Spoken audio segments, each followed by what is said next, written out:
Hello and thanks for joining me. I'm out today on my KTM EXC 450 and I'm riding some green lanes in my native Northumbria. Today I'm just reflecting on why I sold my DRZ400 to buy this bike. I bought this KTM 4 years ago now and it's not a decision that I regret at all. That doesn't mean that I didn't like my DRZ400, in fact I love that bike, but I think it was a very wise decision to swap it for this KTM. So I want to talk a little bit about the DRZ, what I liked about it, and the reason why ultimately it didn't work out for me and I changed it for this KTM.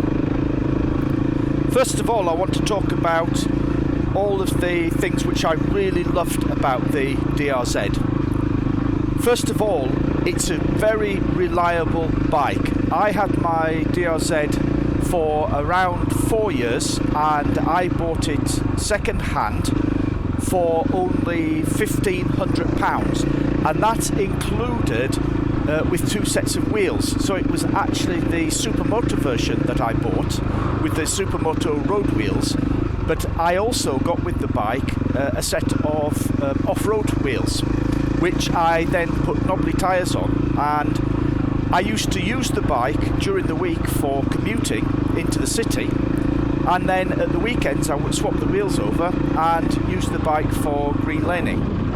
I think the DRZ really lives up to its reputation as being an excellent dual sport machine, because it certainly made an excellent commuter bike for riding into the city during the weeks, and to be honest I probably didn't even need to put the road wheels on for that. It would have been fine on the off-road wheels and the off-road tyres.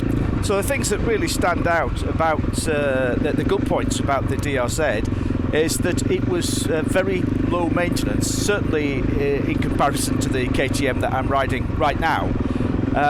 It just had, I can't remember exactly what the service intervals were, but they were typical road bike service intervals, which made it a great bike if you wanted to go off for longer distance, and I know they're very popular as TET bikes. That's to say for riding the Trans-European Trail. The bike was also extremely reliable. I had very few problems with the bike during the 4 years that I owned it, and I have to say probably the problems that I did have were just in relation to the age of the bike. It was quite old and relatively high mileage as well. So all in all, I found the DRZ to be a very good all-rounder bike, and I really enjoyed riding it. It was a great fun bike.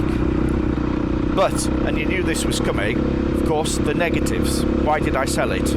Well, the first thing is, it's still quite a heavy bike. They're about, I think, 150 kilograms, which in relation to my KTM is substantially more heavy.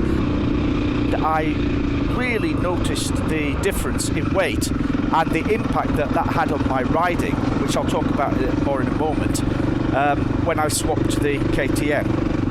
Also, and this is probably due to the fact that I was riding the Supermoto version rather than the E or the S version, the suspension was just not up to the off-road use. We have some pretty gnarly tracks around here in the north of England, in Northumbria where I live, and over in Cumbria in the Lake District, and you may have seen some of the other videos that I've made of riding, and you see how rocky and rough some of these tracks are, and the DRZ was really just not up to that kind of riding.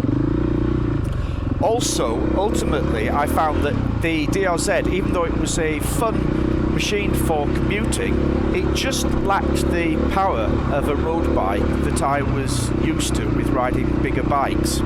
And I started to get frustrated with it on the road, that it was running out of power, running out of top-end speed. And also, if I was riding it for quite long distances at high speed on roads, which I was doing quite often with commuting, then the vibrations at those high engine revs were really quite bad, and I was arriving at work with white finger. So I ended up actually trading the DRZ in for two separate bikes. I bought myself a KTM 950 Supermoto for commuting, and I found that was just as nippy through the traffic. The KTM 950 is about 180 kilograms, maybe 185, so it wasn't significantly heavier than the DRZ, but massively more powerful. And just a lot more fun to ride. The brakes were so much better, the suspension was so much better, the handling, etc. on the road. So it was so much more fun as a road bike. And then for green laning on and off-road riding, I decided to get myself a KTM EXC 450.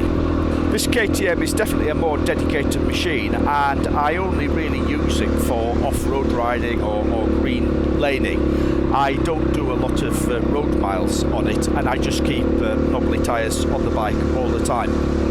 But the bike has seriously upped my game for off-road riding. It was like an instant jump in riding ability for me when I got on this KTM. Obviously it took me a few weeks to get used to it. The seat height is massively higher, it's got much more power than the DRZ, but once I got used to it, I am enjoying my green laning much more on the KTM than I did on the DRZ, and that ultimately is the issue for me. I'm now finding green laning really pleasurable, whereas sometimes I used to struggle on the DRZ on a lot of the rougher tracks that we were on. So I have nothing against the DRZ400. It was one of my favourite bikes. Of all the bikes I've owned over the last 40 odd years, it was one of my favourite bikes. And also I have to admit, I probably do nothing on my KTM that a better and more skilled rider than me couldn't do equally well on the DRZ. But ultimately, I'm just enjoying myself more on this bike. I feel it's more for me. I feel absolutely at home and comfortable on this bike. And that's the bottom line, really.